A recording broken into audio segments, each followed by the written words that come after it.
Dahil meron nga tayong bagyo, ako ay gumawa ng pizza for today's video.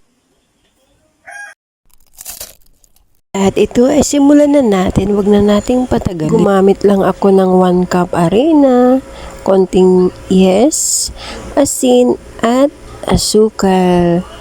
Nilagyan ko rin ng konting mantika at tubig. Huwag mong ibuhos ng isahan ng tubig para yan ay hindi malabnaw. O kaya, tansyahin mo lang para makuha mo yung kanyang tamang lapot ng harina. Ito inahalo na.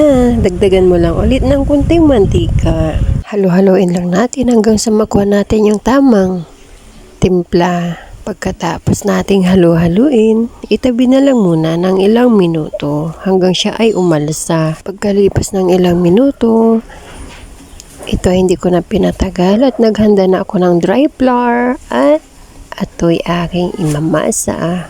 Tara na, imasa lang natin ito ng bahagya para ikaw ay hindi na mapagod pa.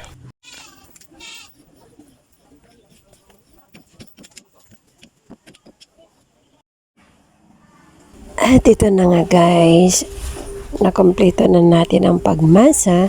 Magprepara na tayo ng butter sa kawali. May nalusaw ng butter sa kawali, kaya ito ay ating ilagay na at ilapat ng pabilog. Depende sa iyo kung anong hugis ang gusto mo sa iyong pizza. Basta ako, ang mahalaga maluluto ko na dahil ako ay natatakam na. Yan ang ating ito-toppings sa ating pizza today. Bago natin ilagay ang mga toppings, unahin muna natin ang sauce. May ready pizza sauce na ako dito nakaprepara, kaya buhos na natin at ipahid sa ating dough.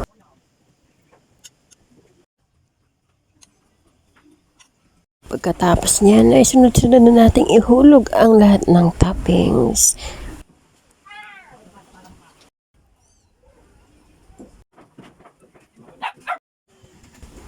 Okay na ang lahat. Cheese na lang ang kukumpleto sa ating pizza at ating maisasalang na. Sa ating pizza, cheese talaga ang pinakabida na magpapalasa. Ayan na, unti-unti nang mabubuo at makukumpleto ang ating pizza.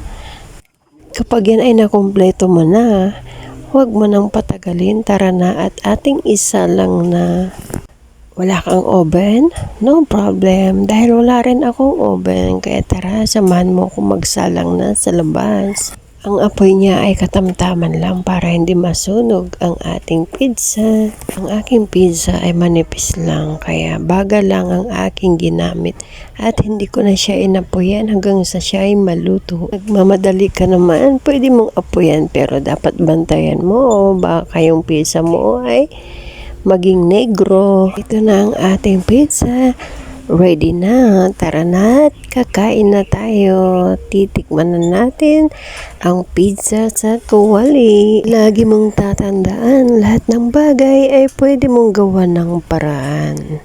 Mahan mo lang ng kasipagan para naman sa iyo yan. Dahil ang taong nagsasabing hindi niya alam, yun lang ay isang katamaran. Dahil lahat ng bagay ay pwede mong matutunan kung yan ay iyong susubukan.